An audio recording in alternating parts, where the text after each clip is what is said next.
Good evening, Guam. I'm Jess Lujan. Welcome to this edition of The Buzz. Exciting show tonight. I have, for the first time, the Speaker of the 32nd Guam Legislature, Speaker Judi. Alongside her, of course, is Senator Aline Yamashita, actually Vice Chair and Chairman of the Committee of Education, Public Libraries, and Women's Affairs. Yes. Right? There you go. Hey, thank you, ladies, Senators, Speaker, for being on the show tonight. Let me just start off. The state of education. You know, we talked a lot about this, and lately I've been reading, gosh, you've been finding a lot of money to rehabilitate our schools and fix it.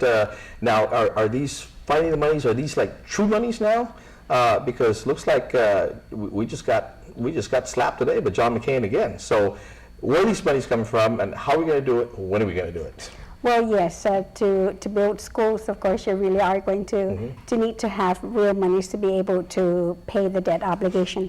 And you know that with the 4 schools that the previous governor built came from compact impact monies. Sure. And then when we built JFK, we used a maturity of the Section 30 monies of upwards of $9.8 million. And the balance of that is now going to be used for Okudu High School to do an expansion. The money that, a bill that Senator Yamashita and I have introduced just last Friday, actually is money that's going to come from the valuation of real property taxes. And in an oversight hearing, the Deputy Director of Revenue and Tax said that they were going to go out with an RFP. It closed yesterday. We asked, how much do you suppose we can realize? And they said it would be upwards to $10 million, possibly even more than that. So then that, again, is real monies. All real estate taxes go into this special fund called the Territorial Education Facilities Fund for education. So that's the new money now that we're looking above what we're currently getting, and that would be used for this a renovation or a new school in the northern. You know, last week, Superintendent Fernandez had spoke to, I guess, gave a presentation, I think, to the Rotary Club of Guam. And in his presentation, he drew a circle from the inside out, basically. Let's start with the kids, money go into that on its way out. But we're talking, can't we do things simultaneously as we take care of the students as well? But we definitely need the structures to be enhanced. And so when we're doing this, and I totally agree with that, but we also need to enhance the infrastructure. We have overcrowding problems. So how are we going to, what are we going to do, you know, in this situation where we have shortage of funds?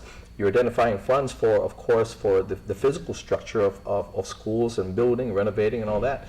But how are we going to, I mean, are those monies we're taking away again from the classroom? Could I chime in? Thank you, Madam Speaker. First, let me say thanks for having us. It's really been a learning experience and an honor to serve with Speaker Wampat.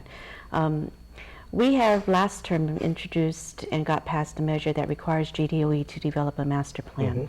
And we really do need a master plan from here 10 years out. And as I spoke with the superintendent 2 days ago, they know, they're well aware, John is well aware, and so it's an idea of how do we partner. So Guido was at the table during that meeting, and they're very willing to help facilitate this planning. But it is, where is the population, where is the new housing developments, where's the infrastructure, and how much do we need to develop and put there.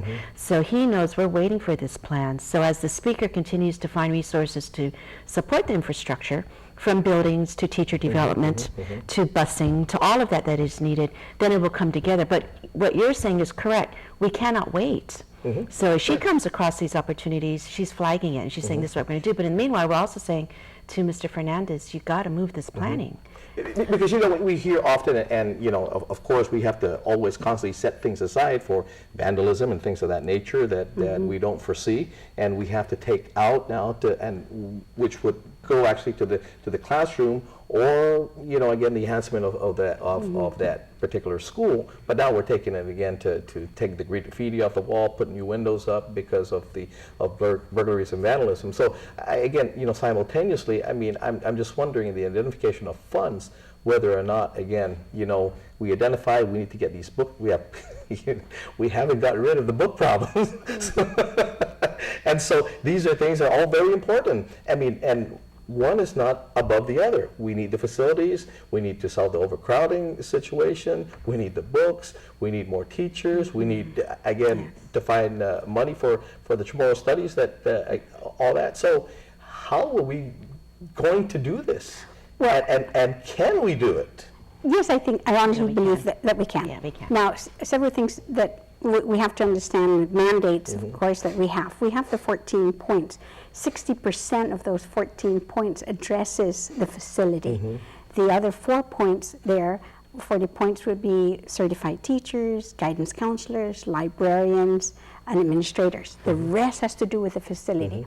And for many years, since I've been in the school system and even, in the legislature, we have always been addressing personnel, other utilities, very little for supplies and materials because there's just not enough money to spread around. Sure. And in all the years that I've been in, the legislature's been trying so many different ways to see how we can provide money. We dedicated about, I think, like 85% of the GRTs for schools, but it was just never sufficient. So it always has to be supplemented by the general fund.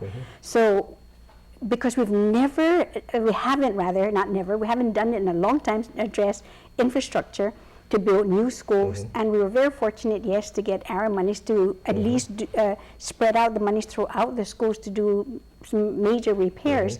That this is the first time, honestly, that we've actually had or realized maturity of bonds that we've had for many years that we're now using to finally take care of our schools. So we've done a general renovation, and now the next thing would be either to repair or build new schools, and we're getting that done.